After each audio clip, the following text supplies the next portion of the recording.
Okay, let's go part 12. I moved to the South Island with my husband and kids, and one of my kids has a different dad that I don't hide the fact of. Ladies that know my husband only ever greet or smile at him, and at the time thought I couldn't understand Samoan. So at an event, this lady sat behind me and was telling someone my husband was there and so was I. Le whawhinga lea e luanga whangau ai ese reka mā. So it means the lady who was sitting behind this chick was saying to other people, the lady in front of me, she's got two kids who has two different baby daddies, basically. This made me petty. Oh, I bet it did. Because I would have been like that too. This made me petty because although I don't hide that fact, I surely don't go around telling everyone as if I was some kind of gold digger looking for a daddy. Well, I am.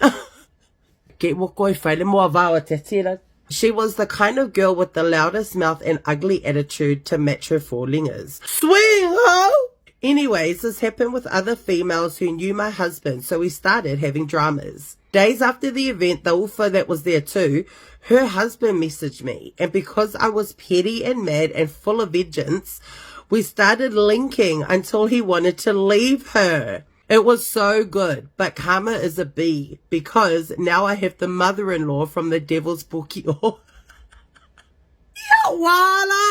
Okay, next story.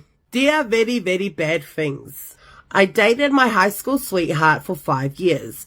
He was my first boyfriend, my first every bad everything, and the guy I lost it to. Fast forward, he cheated on me multiple times over the years. I would always snap him through his phone, and he even picked up his ex from the airport and slept in their family's garage. I would have been in jail right then and there, girlfriend.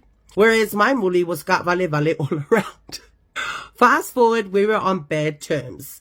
He broke up with me, but when we see each other at church, he acts as if we were still an item. Why do almost all these bad things are like church related? Anywho, I left him for a guy that fucked me once in my bedroom, that bunga the bar to come see me whilst my parents were at a church seminar.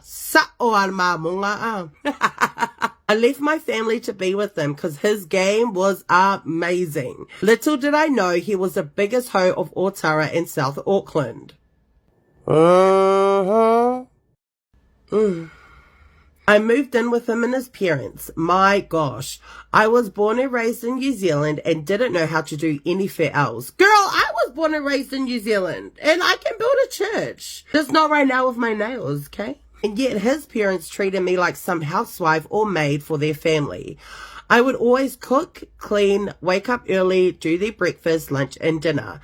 Then I got a job. If I was to work overtime, his dad, the creep, would always rock up to my workplace and check if I'm working overtime. He even called my parents to see if I was really at work or if I took off.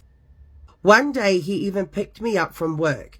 Then we went to Mangere to pick up my boyfriend's auntie that worked at the Strawberry. Before they turned into her workplace, he turned into another street. He was talking to me how he loved me as his own and how happy he is for me and his son. Woi, next minute after our convo, tell me why he leaned in to kiss me. He kissed my cheek, but it was like the tip of my cheek. It was like nearly my langukos. Her lips, basically. Her top lips, I mean. I cried when I got home.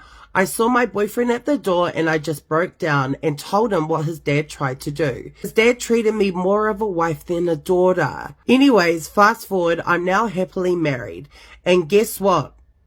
Are you pregnant by the Subaru driver? My ex is now with his niece and they share a kid together. Before all this shit happened, I was told by my boyfriend's mates he was sleeping around with his niece in the car park at Royals. I confronted her and she was like, no sis, I'll never do that to you and uncle. So I guess like father, like son, because his dad tried it with his own niece and I'm glad I left that family. Oh my goodness. Bad things. I love them. Keep them coming, okay?